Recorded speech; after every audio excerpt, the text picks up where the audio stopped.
J'ai créé ce projet de configurateur 3D pour un client et je vais vous montrer comment j'ai fait ça. Avant toute chose, voici le résultat final. Donc on a entièrement modélisé en 3D le PC. J'ai ajouté un système de rotation dynamique, des effets de bloom, des animations en temps réel sur les ventilateurs et également on va pouvoir changer les couleurs RGB des ventilos. Pour commencer, on va tout d'abord créer des maquettes sur Figma. Ça va nous permettre de mieux se projeter sur le rendu final et ensuite de l'envoyer au client pour savoir s'il valide ou non. D'ailleurs, très important, j'avais qu'une seule contrainte, c'est que je devais absolument utiliser un plugin WordPress qui s'appelle Wow Add-on et l'inconvénient c'est que je dépendais de leur structure HTML, je pouvais uniquement changer le CSS. Alors on passe quand même de cette apparence à celle-ci après ma modification. Après validation de l'UI par le client, on va pouvoir commencer à modéliser en 3D le PC et pour ce faire j'ai fait appel à Joan Delestré qui est monstrueux et qui s'est occupé de tout créer. Il y avait au total plus de 6 déclinaisons de configuration avec 5 cartes mères différentes, 6 cartes graphiques, 2 refroidissements, des ventilos, le boîtier, les rames et l'alimentation.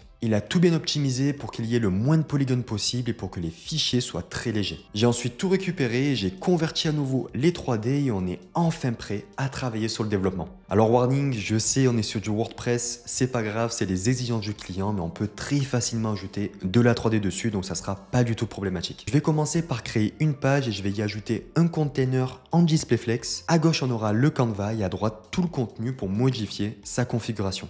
Je vous montre rapidement à quoi ressemble le Canva, mais on a donc le chargement de la scène, la création des lumières, du sol avec l'effet en grid, l'animation des ventilateurs que je charge côté code et non via Blender, le script pour lier la 3D au front de WordPress, la gestion des couleurs RGB, etc., etc.